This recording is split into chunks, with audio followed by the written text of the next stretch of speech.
Saudações, eu me chamo Carlos Henrique Bezerra da Silva, sou estudante em formação no curso de Direito do Centro Universitário FASEX, Unifacex.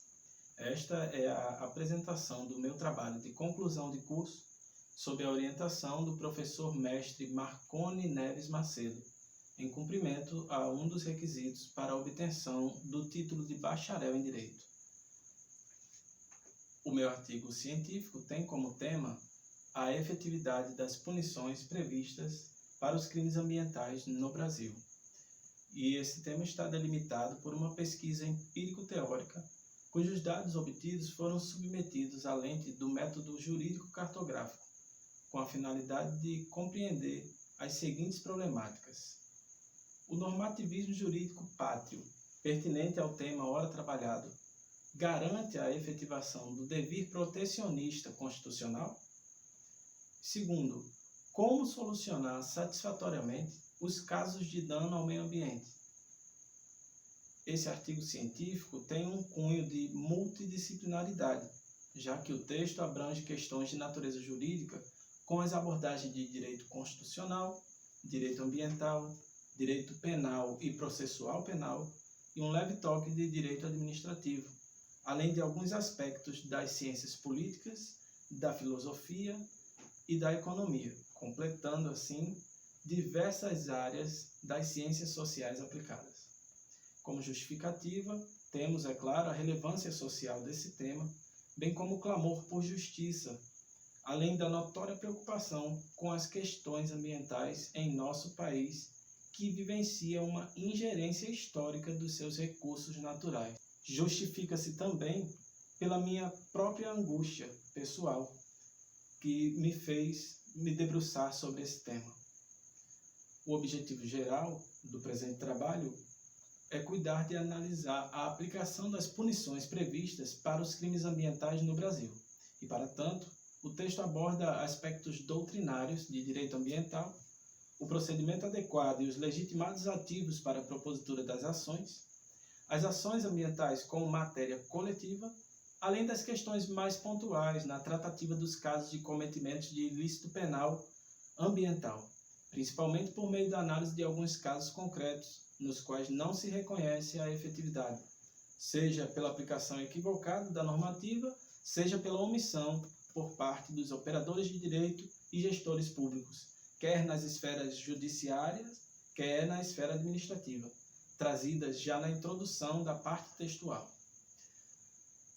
O sumário do trabalho está aqui e traz, logo após a introdução, no capítulo 2, a evolução histórica e os princípios de direito ambiental. No subcapítulo 2.1 ficou dividida a evolução histórica dos institutos jurídicos ambientalistas. No 2.2, princípios do direito ambiental. No 2.3, classificação das normas de direito ambiental.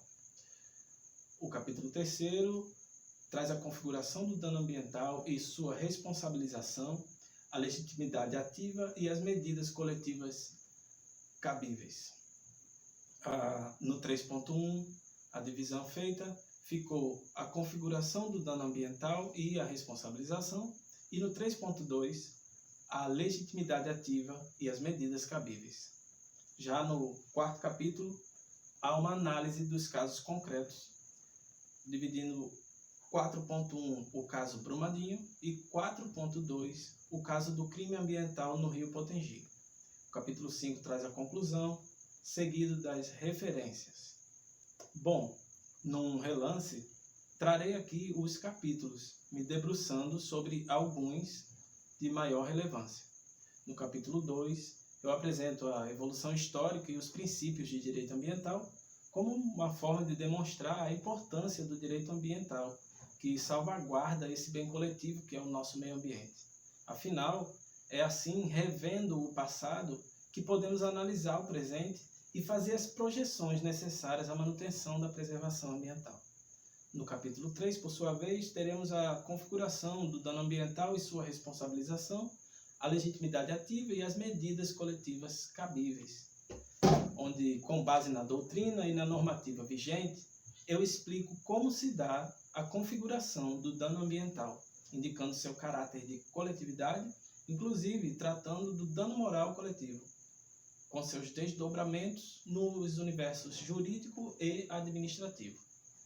Amparado pela dissertação do professor Dr. Edis Milaré, eu trago à tona a sua conceituação de dano ambiental, a qual me afiliei no texto e que diz: dano ambiental é toda interferência antrópica infligida ao patrimônio ambiental, natural, cultural, artificial, capaz de desencadear imediata ou potencialmente perturbações desfavoráveis, impégios ao equilíbrio ecológico, à sadia qualidade de vida ou a quaisquer outros valores coletivos ou de pessoas. Esse conceito doutrinário foi de grande valia para que eu pudesse repassar a noção exata dos danos ambientais.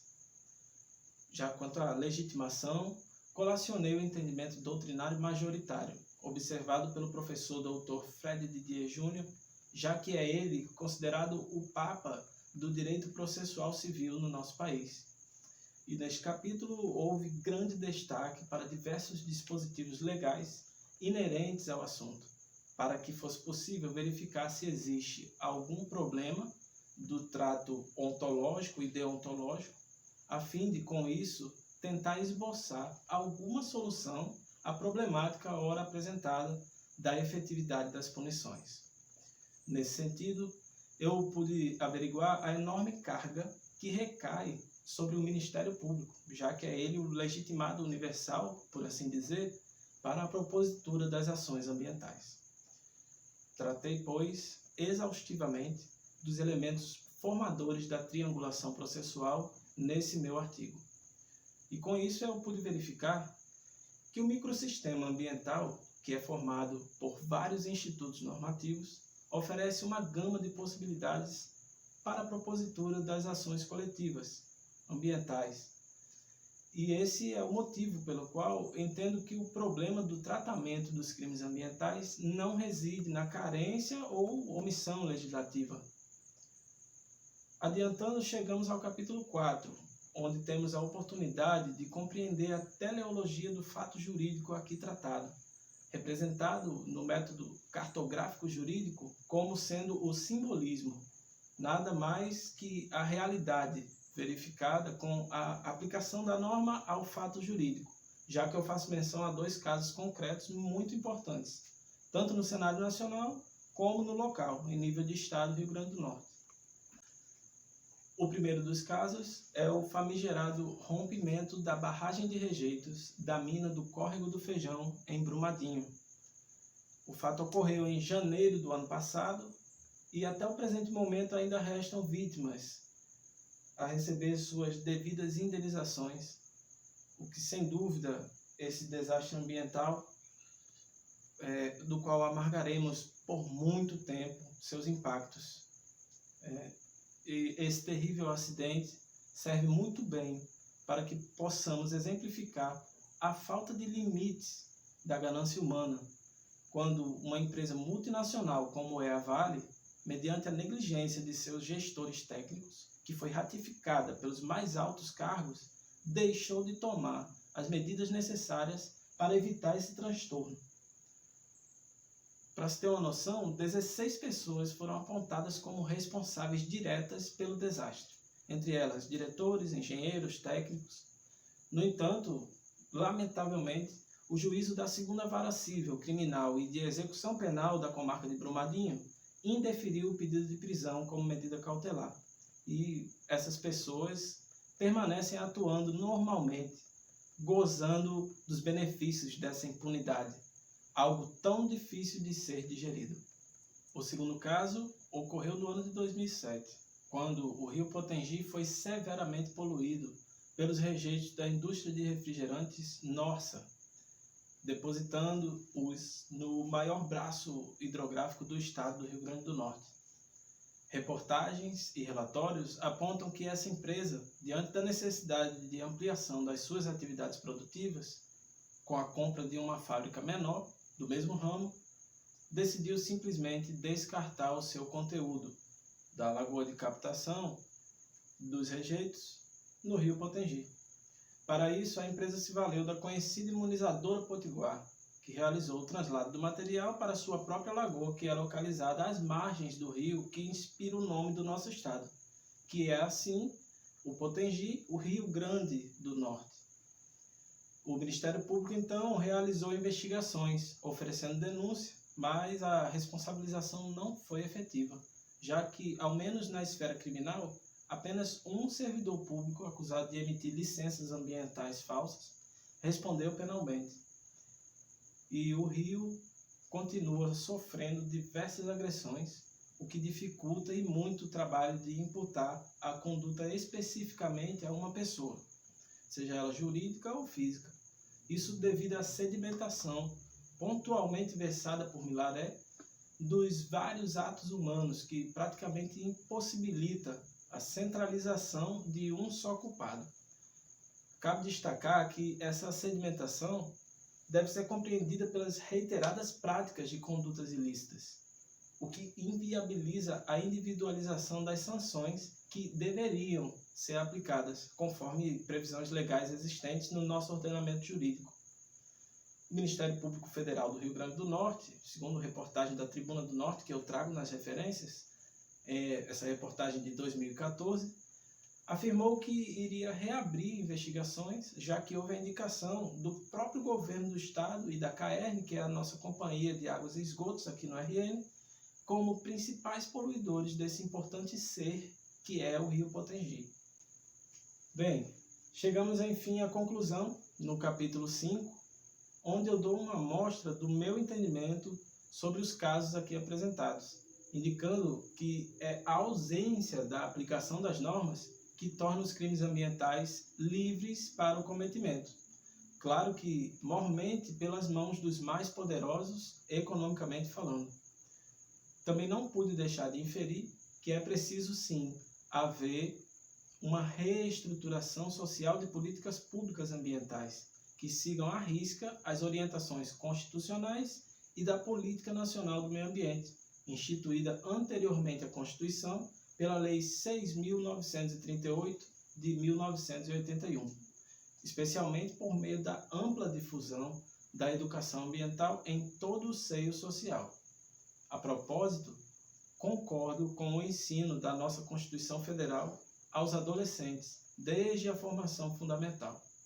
Essa é, no meu ponto de vista, a única esperança de revertermos esse quadro que já perdeu até a concepção de crise ambiental, sendo assim os crimes contra o ecossistema considerados por muitos como práticas comuns. Outra percepção é a de que há um forte lobby no sentido de mitigar, afastar as implicações legais, especialmente partindo dos atores das atividades econômicas extrativistas, percebidas nos rincões mais longínquos do quinto maior país em extensão territorial do mundo, o nosso amado Brasil. Em resposta às problemáticas lançadas inicialmente, só posso concluir que as punições previstas para os crimes ambientais no Brasil podem sim ser efetivas, desde que elas sejam aplicadas indistintamente, sejam quem forem os infratores, poderosos ou não. Eu sugeriria ainda, ousadamente, a ampliação dos estabelecimentos das parcerias público-privadas, conhecidas como PPPs, a fim de aproximar as entidades privadas no que espera o conjunto normativo, elevando-se assim à aplicação de todos os princípios do direito ambiental ao cotidiano das atividades econômicas desenvolvidas por essas empresas no Brasil.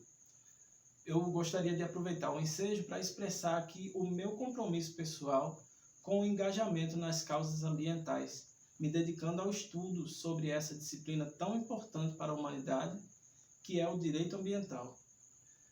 Das referências, eu preciso salientar a enorme contribuição de autores como a doutora Renata Moreno, que me fez enxergar para além do patrimonialismo os recursos naturais, o professor Edis Milaré, com suas doutorais conceituações e ensinamentos magníficos, o professor André Queiroz, com seu fundamental artigo sobre direito ambiental, dentre todos os que constam das últimas laudas, inclusive o professor Dr. Fred Didier Júnior.